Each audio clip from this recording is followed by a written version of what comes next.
What's going on YouTube? It's TH back again with another video. Today, I'm giving you my week 6 picks for the NFL season, coming off our best week yet. 13-4 picking the winners in week 5. I'm up to 60-31 overall on the season. Hopefully you all enjoyed today's video. If you do, hit that like button. It really would help me and my channel out a ton. And if you're new to the channel, want to see more football content in your life, just hit that big red subscribe button and comment your picks for the week. We can talk some against the spread, we can talk some betting, or we can just talk, hey, I think this team's going to win. Hey, I think this team's going to win. Love to have some football conversations with you down in the comments section. Let's jump right into it. And again, if you're new to these videos, I'm not necessarily going to base these picks off of the spread. I might do something like that next year, but I'm just picking winners, and I'll talk a little bit about the spread. I'm going Bucks here on Thursday Night Football. This game, by the time you're seeing this, a couple hours away from being kicked off. And I'm taking Tampa to win, and honestly, I think I would be comfortable with them covering. Last week felt more like Carolina losing than Philadelphia winning, though. Credit to the Eagles. They hung around, and Jalen Hurts made some big plays late. But I think Tampa Bay, even with the injuries, is able to get a touchdown up and over the Eagles. Jags and Dolphins, another 9:30 start to our football Sundays. I'm going to go with the Dolphins. This is really tough. I don't think the Jags go winless, so I am tempted to pick Jacksonville here. And, there's a strong Jags fan base, weirdly enough, out there in London. But Tua's going to be back, and I think that's a huge step up from what we saw from Jacoby Brissett, specifically the last 2 weeks. So hopefully the offense is, back and firing at full strength. Jalen Waddle can hopefully have a big day. We'll see if they have Devontae Parker. He's questionable right now. But nonetheless, I like Miami, and plus that secondary is still really, really good, and Trevor Lawrence is still making some of those rookie mistakes, so you could see a big day out of Byron Jones or Xavier Howard. Packers and Bears, I'll take Green Bay. The 4-point line is a little tough. Maybe I'd go spread-wise Chicago. I think this game ends up being a little closer than what I would have thought 2 weeks ago. Justin Fields in that offense, especially last week, they didn't ask him to do a whole lot, and I think that's a good way to play it. They will have Jalen Smith. They, being the Packers, will have Jalen Smith in the lineup, it looks like, this week. Devondre Campbell's been playing pretty well. So how does that affect Chicago's running game, especially no David Montgomery, right? Like, is Damian Williams and Khalil Herbert, are they able to, gash this Packers defense like some teams at the beginning of the year were able to do? But like I said, Campbell's playing well. You're adding Smith in there. Maybe that run defense is shored up a little bit, plus Damian Williams is just not as good. Khalil Herbert, rookie, we'll see. I'll take Green Bay despite them being on the road, but spread, maybe I'd go Chicago here. It's just tough, those true numbers, 3 and 7, that can be tricky. Bengals and Lions, give me Cincinnati. I think they cover the spread as well. Look, the Lions have been scrappy. They're 3-2 against the spread, and they find ways to hang around. They're, quote-unquote biting kneecaps, but also this team just has a ton of fight in them. And Dan Campbell's, building a really nice culture there in my eyes. But Romeo Okwara, already lost Jeff Okudah. I think this is a field day for someone like Jamar Chase. T. Higgins looks like he's going to play. Tyler Boyd. I think this passing attack can go crazy. And the Lions, like I said, are down one of their 2 Okwara brothers. So they're down their best pass rusher, in other words. And that's going to limit the amount of pressure they can create against a not good Bengals offensive line. So give me Cincinnati despite them being on the road. 4 games, 4 road winners. We'll see how wrong I am there. I do think Indianapolis gets into the winning column. 10 points, I'd probably go spread with Houston. Now, granted, I'm saying that I don't think we get Davis Mills throwing for 3 tutties. No picks like he did last week against New England, but hey, he did. The Colts defense is pretty similar, and it reminds me a lot of how Buffalo treated Davis Mills. And, hey, if it's another 4-pick game, then slam the -10 with the Colts because they'll blow them out. Carson Wentz threw some nice balls on Monday night. It's just a weird game. I never really felt like the Colts were the better team. They got some big plays, but it always felt like in the back of my mind that Baltimore was going to make that comeback. And hey, I live bet it. I can show the receipt if you are interested. But live bet it 2 minutes into the fourth quarter after Lamar found Hollywood Brown for that big hookup and put him first and goal when they were down like 13, maybe 16 at that point. Regardless, it was a game I wish I felt like the Colts were in control of. I'd feel even more confident going into this one, but they're just a better football team. Wentz is playing some good football. He threw some good balls on Monday night, so I'll take Indy, plus they're at home. Rams and Giants, I'm going to go Rams. Now, I have to start by apologizing to a lot of Rams fans. In both my early season predictions videos, which I'll have somewhere up here on the screen, I said that the Rams would lose this game both times because they're going cross country. It's a 1 o'clock kick, so they're used to that being 10 o'clock in the morning. And I thought the Giants were going to be better than they ended up being. On top of that, the Giants don't know about the injury status for Kenny Golladay, Saquon Barkley, Daniel Jones. A lot of question marks there. So because it's a depleted Giants team, even if those guys play, almost assuredly not at 100%.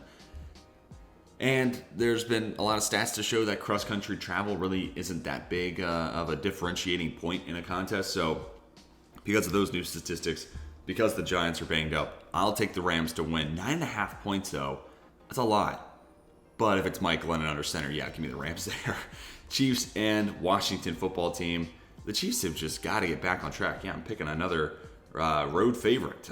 This could not go wrong, will it? We'll see.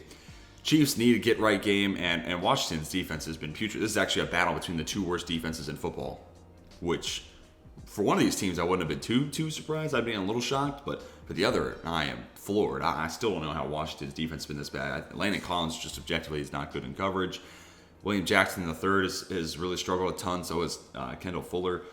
They need some answers. Maybe this is the week they figure it out at home, but yeah, Kansas City can still pour points on, and give credit to Buffalo. They're about the only defense that really has been able to check and slow down Kansas City's offense. And I think they're going to get back to Kansas City's normal way of doing things this upcoming week. A lot of big plays inbound in my eyes for Kelsey and Hill and company. Vikings and Panthers. What a tough one here. I want to go with Carolina because that pass rush can be really, really good. Doesn't look like Shaq Thompson's going to play. I don't know, maybe Minnesota can make it 2 wins in a row. I'm not trying to hate on the Panthers here. They are at home, and the more I watch that defense, the more I'm impressed with Phil Snow right now. If I were to pick coordinator of the year, Phil Snow is probably number 2. He might be, in a lot of people's eyes, the coordinator of the year. Remember that award went to Brian Daboll last year, but we'll talk about who I think should win that here in 1 second. And some of this also comes down to cornerback health for really both teams, but specifically for Carolina. But Justin Jefferson's just... man, he's even better. Like, how is that possible? Because he was great last year. And you could argue he's gotten a touch better, which is so hard to do considering how good he already was. Dion's still getting it done. Kirk Cousins looked like he was at the beginning of the season last week. Looks like Dalvin Cook's going to play and get back in the lineup. So, especially minus Shaq Thompson, I think that that rushing attack from Minnesota could create some big plays. So, I'll take the Vikings, despite them being on the road. But I have picked a lot of road teams, as I mentioned. So, this might be one that, if I had the chance to, I might flip before kickoff. But right now, I'm definitely feeling Minnesota. And spread, yeah, you're basically picking the winner there anyways. Chargers in Baltimore, man, it's been a darling run right now for the Chargers. They're the talk of the NFL. The analytics community loves them. Football crowds love them. Herbert's playing great. Brandon Staley looks like the coach of the year. Is this the game to put them back in their position in Baltimore?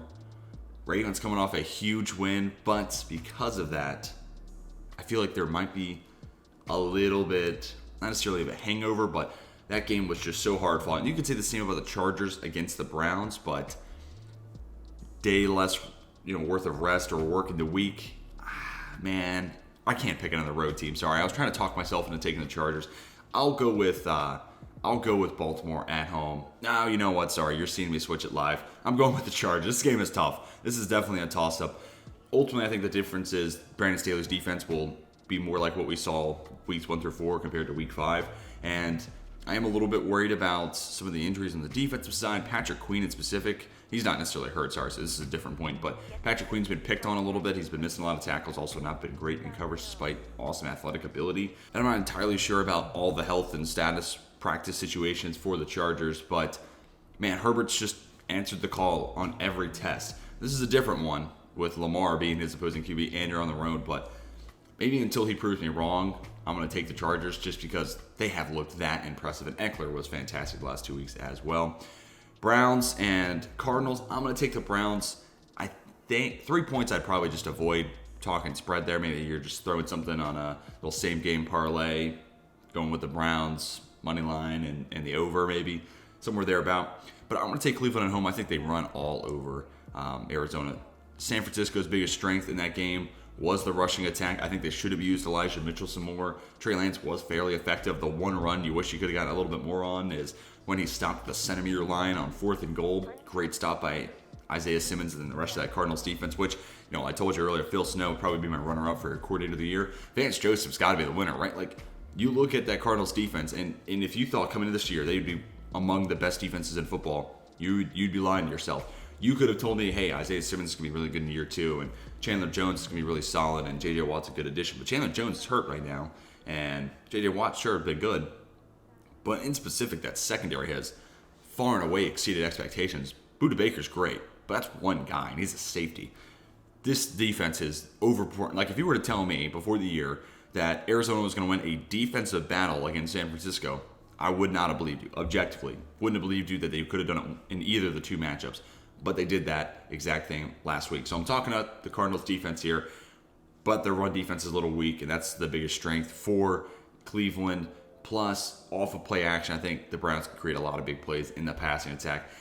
Now, it comes down to, a lot of players for, Cleveland. A lot of teams are banged up across the NFL, but what does that secondary look like? Cleveland had a lot of players leave against the Chargers. Are they able to get, Greedy Williams, Greg Newsome back? Those types of situations, try to slow down Arizona's attack. Also, DeAndre Hopkins is battling an illness right now for the Cardinals. That's something to keep your eye on, but I'll take Cleveland at home. Additionally, I'm picking a lot of road wins, and I promise you that's not going to happen. Here's another home winner. I'll go with Denver at home. It's starting to get to the point where the Raiders are in a similar spot with the Jags, but there's just so much going off the field, which, by the way, not that anybody cares about my stance on this, but man, what a shame that John Gruden, he's been a really effective play caller, but his off the field actions and the way he talks about people had to interfere with that. And, it's bigger than football. And so he rightfully deserved to lose that position. And I think he was wise to resign. If not, he was going to be fired. And I'm sorry, a lot of people in minority communities and people of, different genders and sexual orientations, races, everything have to deal with people like John Gruden saying things like that. And those guys are also in leadership positions dictating the flow of an NFL football team, for example. So that's a big bummer. So a lot of things swirling around off the football field. That can be a big distraction. I'm going to take Denver at home. Plus, I think that defense is really, really good. And, we've seen Derek Carr struggle against pressure the last couple of weeks. We'll see how that offensive line can fare against Denver, but I don't think it's going to be all that well. So give me the Broncos at home. Here's a fun game. I'm going to take Dallas on the road just because at this point, I don't think that offense can be contained. I feel like this is the offense this year that's going to pour 27 on every team's head, maybe even 30 on every team's head. It's just a matter of how long it takes before the offense figures it out. And it's because they could beat you both ways, right? So maybe their game plan saying, hey, we're gonna start with a run-heavy approach and then build the passing attack around that. But a team is able to stop, Zeke and Tony Pollard. Then they have to reverse engineer that. But they're good enough on both sides of the offensive attack to be able to do just that. So I'm going with Dallas here, and plus their defense is making plays, and I haven't seen him from Mac Jones in the sense of he's not trying to push the ball down the field yet. And if you want to keep up with this Dallas offense, you got to take shots. You got to get those boom plays. And I'm not sure New England is in a position to do that. I don't know if Mac Jones is feeling comfortable pushing the ball down the field to Nelson Agholor, Kendrick Bourne, and those types of targets. So I ultimately would think that Dallas is going to win. And all three of these, I already talked about the spread, for this Cleveland game. But for both these games, I would take the Broncos and the Dallas Cowboys to cover those spreads. Steelers and Seahawks. Only reason I'm taking Pittsburgh here is because Geno Smith, not Russell Wilson. Otherwise, I'm definitely taking the Seahawks. The offense did look a little bit better last week for Pittsburgh. This is Sunday Night Football, too. So Pete Carroll's really good in prime time, but as is Mike Tomlin. So that advantage definitely negates, especially when you consider, again, Geno Smith over Russell Wilson in the starting lineup. Geno did look good for that first drive when he checked in for Russ, but after that, nothing extra special. And hey, we're going to find out what he's all about. I think Geno might end up being a solid stopgap option, win a couple games. If Russ is out 6 weeks, maybe they can go 3-3. But this Pittsburgh defense is really, really good. And they can create a lot of pass rush. And this Seattle offensive line isn't necessarily good. Russell Wilson just has so much athletic ability and mobility that he can evade a lot of pressure. Sometimes he runs into it on his own right, but he also evades a ton of it, especially last week against the Rams. Felt like he had to do a whole lot of running around and scrambling. This week, I think it's going to be more of the same, but Geno Smith, more of a statue than Russell Wilson. That proves to be the difference. Plus, Seattle's quarterback situation is tough. So Chase Claypool, Deontay Johnson, even with Juju Smith-Schuster out for the year, I have been on record for saying I think Juju's our third most talented wide receiver. Deontay and Chase Claypool, those are the guys of the future. I think a big chance here for James Washington. I've also been on the record for saying Pittsburgh should let Juju walk this offseason and have James Washington fill in as a cheaper option as that third wide receiver. That's just me. I'm not Kevin Colbert. I don't run an NFL franchise, but that's the way I see it. I'd love to talk to you about that down in the comment section. But I'll take Pittsburgh. Also, they're at home, so give me the Steelers 5.5. That's a tough mark. Maybe I'd go Seattle there, just in case the upset play. Pete Carroll is 14-2 in primetime games coming into the season, so maybe there's a little bit of magic there. And I don't think Geno's all that far off from Big Ben either. So 5.5 points, I'd probably go Seattle, but picking the winner, give me Pittsburgh. And Monday Night Football, the Bills, my number one team in the power rankings. If you missed that this week, spoiler alert, sorry about that. But definitely go back and check it out. And I just think they're better than Tennessee. Though I will say Titans did get back on track in the sense of we thought they would blow out the Jags going into that game. They got some interesting plays to help make it happen, but they overpowered the Jags for sure. I mean, like the Dan Arnold touchdown on the opening drive, that sets the tone from that point onward. If that doesn't happen, how different is that game? We'll never know. But I just don't think Tennessee's in a position to be able to keep up with Buffalo. Even if Julio Jones plays, he was back at practice on Wednesday. I think this Bills defense is, I'm saying legit in the sense that they're a top 12 unit. And that is more than enough they need to be, considering how good that offense is. And they might be better than a top 12 unit. They've looked fantastic so far this season, and they've been the only team to really slow down Patrick Mahomes. And on the other side, Harold Landry leads the league in pressures, but I think Tennessee's also done a good job just having him rush the passer with more consistency. Haven't seen a whole lot for Bud Dupree. Maybe this is his breakout moment, but despite the Bills' offensive line not being great, Josh Allen could do so much, and that passing attack is fantastic. And we saw him against Kansas City, not necessarily just needs Stephon Diggs to do it all. Emmanuel Sanders had a big week. Dawson Knox, how about this? He's finally breaking out. He's finally having those big plays. He's finding the end zone. He's finally doing what so many, fantasy football players have been wanting him to do for the past couple of years. So I think the Bills are rolling 5.5 points. I'd probably take Buffalo. I'm feeling really good about the Bills and where they are right now. But that's going to do it for my Week 6 of the NFL season picks. Just picking the winners, talked a little bit about the spread, but give me your thoughts down in the comment section. Who do you think wins some of these matchups? Tell me where you think I'm right. Tell me where you think I'm wrong. Also, if you want to talk some spread, we can do that as well. Hopefully you all enjoyed today's video. If you did, hit that like button. It would help me out a ton. And if you're new to the channel, more football content in your life, just hit that big red subscribe button. Hope you all have a fantastic rest of your day. Until next time, my name is Tej, and I'm signing off.